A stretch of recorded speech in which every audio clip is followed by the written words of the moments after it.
Welcome back. Now back to our State of the Union coverage. Tonight, President Trump discussed a wide range of topics from immigration to foreign affairs to the economy. Joining me now to break it all down, political analysts Brian McClung and Jeff Hayden.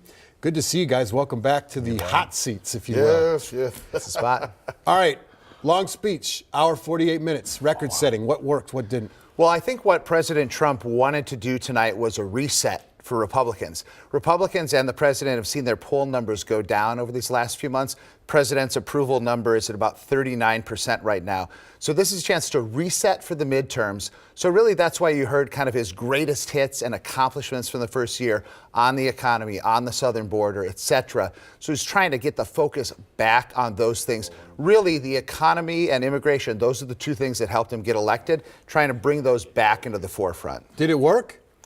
I mean, the hard part is that it's not the 1960s and it's not even the 1990s. The idea that one speech galvanizes public attention, for a week, or that undecided people actually watch a speech like this doesn't happen that much. So I think he accomplished what he wanted to do, but whether or not it has the desired impact, I think is hard to say. Yeah, Jeff, what's it up? I think this is just red meat for his base. I think that, clearly the folks that didn't vote for him, and the polling numbers tell you that independents really don't like what's going on in the country. If it's anything from the economy that, he was gaslighting people with, or much closer to home, the way that he's handling immigration. He talked about it a lot, but he didn't talk about what actually happened in Minnesota, and we know what happened. And so does the rest of the world, and certainly the country knows that. So I think he was really trying to kind of shift that narrative, but people really know that, and especially independents, we're seeing in the polls now, really don't like the way that the president has handled it. I think you bring up a good point. Do these speeches work anymore? Considering how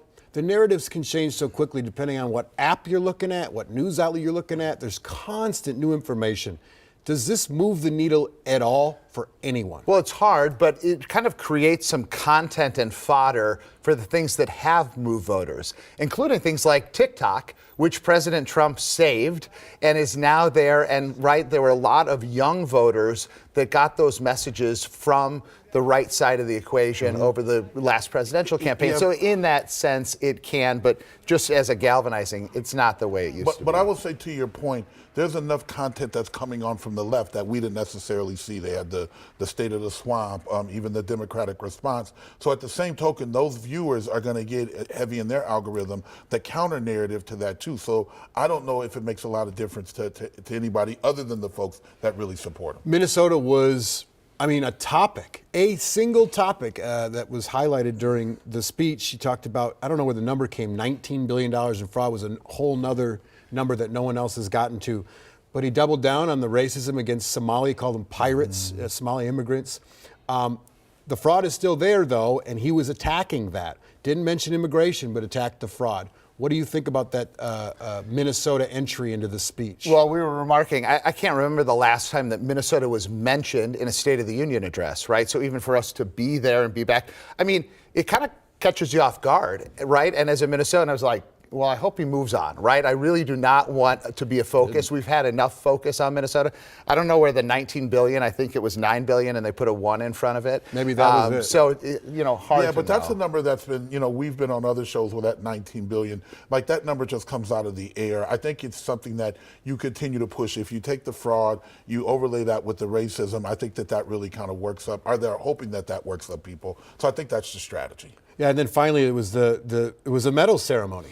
Yeah. It was like coming off the Olympics. They gave away all deservedly so, the Congressional Medals of Honor, 2 of them, the Presidential Medal of Freedom. This is what President Trump does better than anybody ever, right? Is recognize and bring heroes out. And it was like they kept opening doors. They didn't have room for everybody to sit in the galleries. So they're opening doors from, the 100-year-old Navy fighter pilot to the goalie on the Olympic team. The only thing I will say is that I think it's classy when you do it for a couple of people. I think when you do it for everybody, you really kind of lower the standard in terms of who gets those Congressional Medals of Honor. I don't think that the goalie, with all due respect, in the state of Minnesota, I don't think he gets the presidential Medal of Freedom or whatever the case. Trump did say, though, he wanted the Congressional Medal of Honor. He goes, I wouldn't earn it. He almost took that gold medal earlier today, right? He can make it up and do it himself, I guess. Yeah. All right, Brian McClung, Jeff Hayden, always good to see you. Thank you for being on. You. Really